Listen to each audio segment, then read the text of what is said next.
Hi, my name is Anthony Gaitan, and the video that I chose to talk about was Stephen Hawking's Questioning the Universe. The thesis of his speech was pretty much saying that us as humans, if we keep doing what we're doing now, the human race could live on for as long as we know it. It's kind of hard to say how he captured the attention of the audience just by the fact that he was in a wheelchair and he's talking through a computer. He has some type of disability that prevents him from talking and from interacting.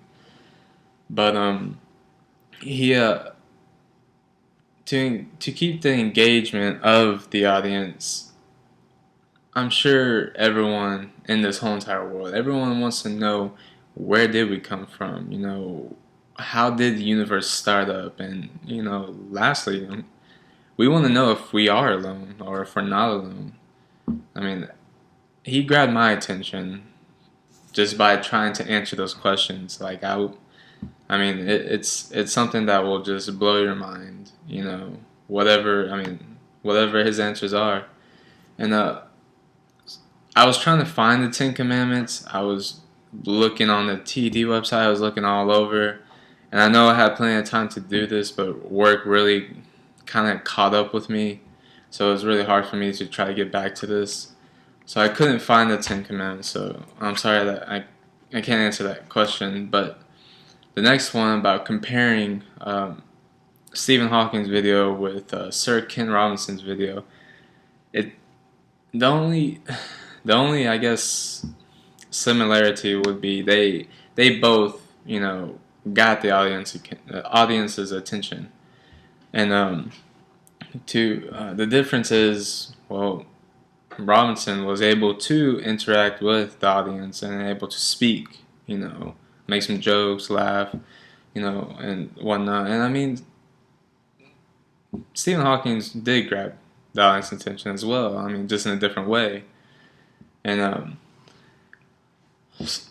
to increase his dynamism, I would have to say, I really couldn't, point out what, specifically. But the one thing that I guess I would, say that he could use improvements on was the background. I mean, the background did have all this, I guess, what do you call it? Equations, maybe. And I know, like, he is a professor, and that makes sense and everything. But I mean, there was a lot of equations on there, and I kind of got distracted here and there a little bit, just trying to see, what is that, trying to figure it out, I guess. And what I've learned about his delivery was, even though he was speaking through a computer again, was just that, the knowledge that he knew. If you want to engage with the whole entire audience, even if it's just one-on-one, face-to-face, you want to be knowledgeable. You want to be able to, speak without stuttering, without mumbling. There's times where I've talked to people who were just like, they're pretty much questioning them their own selves about like what they're talking about. So just having the knowledge about what you're talking about, the topics that you want to go over, that makes a presenter just so much better to understand, and it's so much better. They're so much better to listen to than anyone else. I mean, you have to know what you're talking about. And I guess the tips that I would be able to give my classmates, again, the knowledge. Know what you're talking about.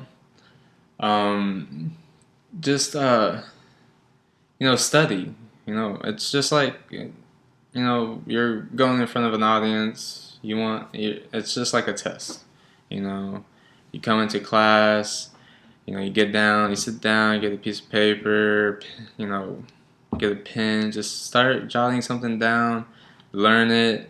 It should just study it, and if it's something that you want to talk about, it's going to be interesting to you, and you're just going to give it that much more effort into it.